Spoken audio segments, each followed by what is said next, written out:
way? Does it, Shannon? What does this tell you? Yeah, I think the biggest thing is that maybe the Clippers, Trez didn't feel like the Clippers made him a priority. He's like, I'm the sixth man of the year, and here we are a couple of days into it. You would like to think, Skip, they probably had been having conversations with Rich Paul at some point in time, and says, okay, yes, we want to bring him back. This is what we're looking to this is what we're looking, the range that we're looking to pay. What are you looking for? Maybe Trez's personality, Skip. When you come up like Trez wasn't I don't even know if he was drafted, but when you come up like he did, scrapping and trying to fight, play hard, practice hard every single game, you bring Kawhi and Paul George in there, and he's out there practicing on the court, and those guys are sitting on the sideline, or those guys are missing games, that's going to rub him the wrong way. And it looks to me from the outside, and like I said, I don't know, it looks like from the outside looking in, Skip, that's not going to change. Kawhi and Paul George, those are superstars. Moving forward, they're probably going to take practices off. They're probably going to take games off. And it was easier to let Trez go via free agency as opposed to have that conflict and to run it back. So that's what it looks like to me, Skip. Now, I could be totally off base with this, but it seems to me, because we heard rumblings after the season, they were upset that guys missing was practicing when they wanted to, guys playing when they wanted to, and that rubbed some in the locker room. If I had to guess, it would probably be Trez that would be rubbed the wrong way. And so, Skip, but this is a good deal for Trez. And if you look at it, Skip, Trez, Serge Ibaka, and double T basically got the same deal. The mid-level exception with a second-year option, whether it's a team or a player option. That's what they got. Shooters got the money. Bertans, look what he got. Bogdan from Sacramento, he signed that big offer sheet. The big, Skip, really didn't get the money because they're not shooting. They're putting a premium on shooting the threes. And so, Skip, I like the Lakers getting Trez because I believe they're getting a guy that's extremely motivated. He didn't play his best basketball when the season resumed. Let's not sugarcoat that. There's facts, Skip. He didn't play once he got to the bubble, and maybe his grandmother, he had a lot on his mind. He didn't come back with the same ferocity that he had when he left, because up until that point, Skip, he was a monster. And when he came back, he wasn't that. But it didn't feel like, to him, because it all that matters to him, he didn't feel like the Clippers prioritized him, or they didn't give him the indication that they wanted him back as much as he thought he should have been wanted back. So he says, okay, I'll make a business decision. They got this over there. I won't, like you said, Rondo, he wasn't going to have to move. He went to the Clippers. Trez says, hey, I ain't got to move. Well, he might have to now because one of them Playa Vista and the other's in the El Segundo. So he might, he might go on down there to the marina, which is nicer than Playa anyway, but it's close by.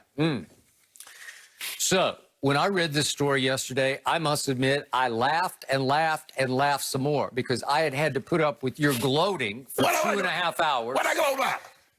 We got Trez. We stole him from the Clippers. No, you didn't steal him from the Clippers. The Clippers didn't want him back. And I'm going to go one more step than you went. It wasn't like they were negotiating or the money wasn't right.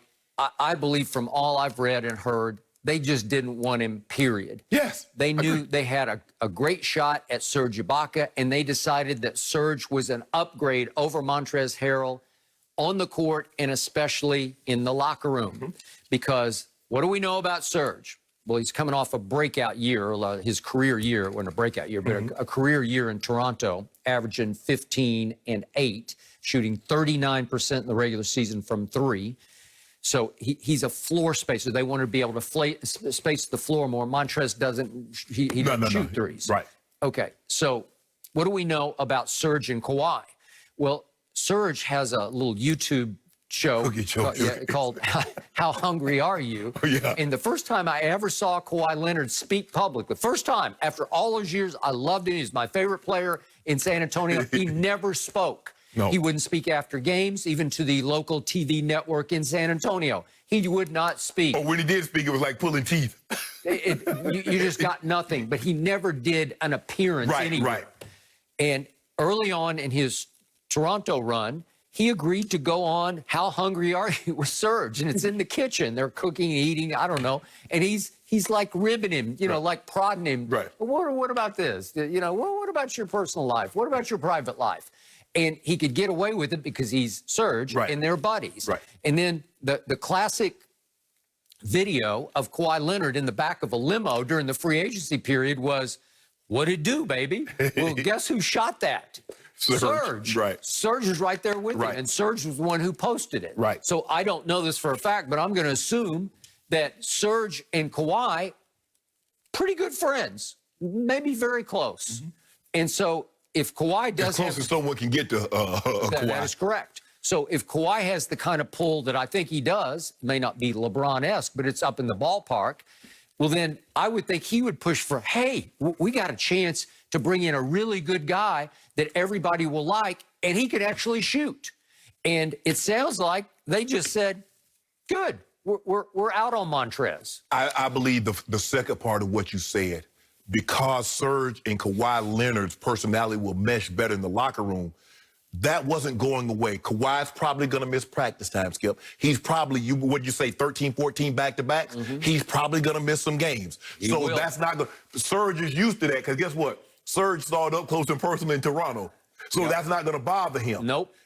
That was going to, if it bothered Trez last year, it was going to bother him again this year. And Skip, the thing is that Kawhi's personality is fine as long as you're winning. When you don't win, it's not good enough to say, I'm just doing my job. You're going to have to be the voice to hold people accountable. And that's not him. Kawhi, the type of guy, Skip, just from observing him, I'm going to go do my job. You do your job. When things are not going well, Skip, you're going to need somebody, hey, we need to have a team meeting. Hey, bro, look here. All right. That's not him. I got it. So to your point, Montrez and Lou Williams had been there for 2 years. They were the heart and soul of the Clippers. And all of a sudden, here come two premier free agents, Kawhi, Paul George. Wait a second. And remember, all the way back to January, Montrez was the first one to speak out and call out the team for lack of effort. And it seemed to be centered maybe on the newcomers, right? And that didn't probably go over too well in the locker room. And then there was a clash, according to our man Chris Haynes on Yahoo, that during Game 2 of the Denver series, that they got into it. Montrez and Paul George got into it, and it was back and forth about what was the line. Trez, according to Chris, said, "You're always right. Nobody can ever tell you differently." And they had very heated words, profane words. And I'm sure somebody upstairs going all the way up to Mr. Ballmer said, this is not acceptable, right? So when Montrez became a defensive liability, especially against the Denver Nuggets, I think they just sat back and said, okay, enough is enough. I know he's the sixth man of the year, but we have a chance to maybe even upgrade, certainly in fit, in unity fit with Serge Ibaka. I can't wait to see Serge try to bang down with Yoke on the block. I mean, that's going to be very interesting.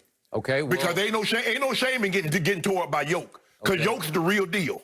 Well, Yoke tore up Montrez because in the minutes he was in, it was just a mismatch. Guess what? He going to tear up Serge Ibaka, too. Okay. Well, I like Serge's chances at 7 feet over Montrez's chances at, I don't know what he is, 6'6" or 7. Skip, he ain't got enough bricks in his back pocket. But like you said, because of what Trez's outspokenness, and it's when you got superstar, Skip, it's kind of hard to get one of those guys because, first of all, Skip, you know, they signed 2-and-1s. So after this year, they're free. They can go, but they got player options. And you can let Trez go and be okay.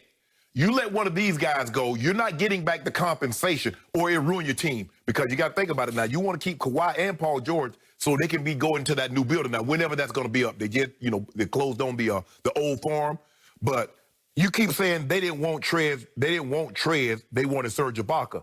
So did they choose not to sign Rondo, or he chose to go elsewhere? He chose to go elsewhere. Okay.